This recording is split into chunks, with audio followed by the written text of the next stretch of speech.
This hybrid lesson is going to teach you on interpersonal communication. The direct definition of direct interpersonal communication involves a direct face-to-face relationship between the sender of the message and the receiver of that message. Interpersonal communication involves not only the words that you will be using, but also various elements of nonverbal communication. These elements you will learn in a later lesson. The purposes of interpersonal communication are to influence, help and discover, as well as to share and to relate to one another.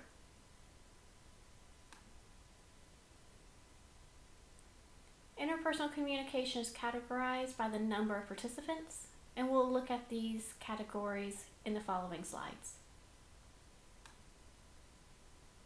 First category is the smallest of the categories, and it involves just two people. Example of this communication type would be two friends talking over coffee.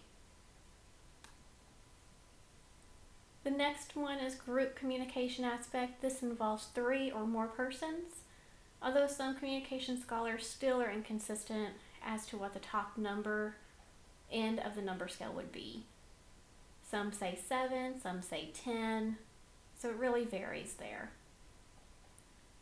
The smaller the number in the group, the more closely this mode resembles interpersonal communication versus public communication.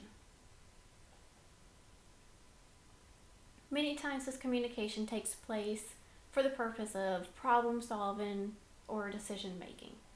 An example of this communication type would be a group of students getting together for a study session.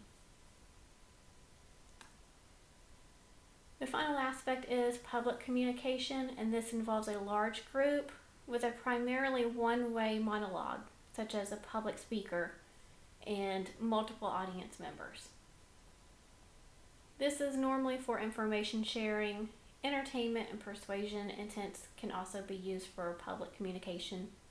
An example would be a lecture in a university classroom.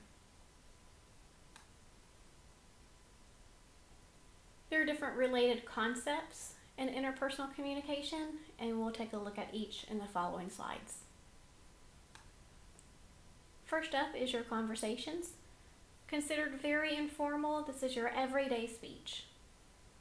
Most of your conversations have a standard 5-step process, which is opening, a build-up, substance, feedback from the listener, and a closing. Because conversations are a two-way process, it does involve various controls. Many times, too, within a conversation, the sender and receiver of the message or messages are switched back and forth between the participants. Speech act. In an informal concept, speech act might be a promise made to by a parent to his or her child. And a more formal example of a speech act is an interview given by a government leader in hopes of persuading voters. So the point of a speech act is to achieve an intended goal. The next aspect in which we'll cover is communication competence. And this is the ability to communicate in a socially acceptable way. For interpersonal relationships, this involves the speaker's interaction with other individuals. For public situations, it involves the audience perception of the speaker in terms of the vocal presentation, the message and how well that message is controlled, command of the language, and physical appearance. There are other aspects as well, such as nonverbal communication, which also filter into this. Gender differences. Communication scholars have researched the varying ways that men and women communicate. And in 2, it varies from culture to culture. So there are differences in how men and women communicate, both with our words and our body language. Some of the major differences are that men use what I like to call bullet point talking strategies and formats. Whereas women talk more to enhance relationships and to share experiences, many times women use more fluff words and emotional words versus men. Men are usually straight and direct in their communication.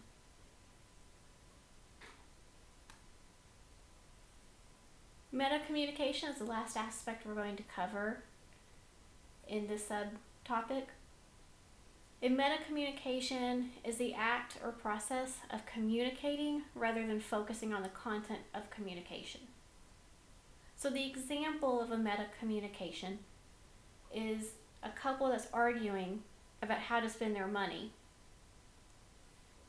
Then the couple discusses how they argue. That's engaging in meta communication. So they're not focusing on the topic in which they're communicating. They then turn the conversation into how their communication is being processed. The last aspect of interpersonal communication which we'll cover is mass communication. Mass communication is a more public form of communication, and this is usually between one public speaker and a large, diverse audience. Many times this message is relayed to those audience members by technology, such as the internet, or television, magazines, anything like that, radio, newspapers. It can either be in real time or as a taped delayed time. Many times the speaker does not have the ability to have nonverbal communication from audience members, and it can take hours or days in order for that speaker to know how well he or she did when trying to relate to those audience members. This concludes our lesson on interpersonal communication.